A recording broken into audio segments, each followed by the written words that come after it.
So, while editing for my shorts videos, I actually started to notice that I learned many new stuff, and among them is holding the frame. Let me explain. When you go into Premiere Pro, whenever you are thinking of inserting a meme into for example, say a frame, and you want the frame to stay a bit longer, what you have to do is click on the clip you want to insert the frame in, and then right click, and you will see the option hold frame. You just have to apply whole frame, and then if you want to make it longer, navigate to the end of the clip and then hold control and drag it out, just like that.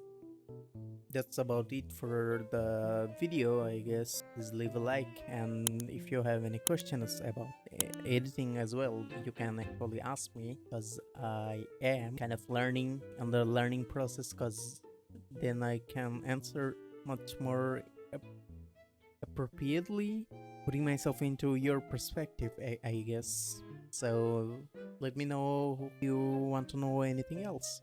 See you on the next one.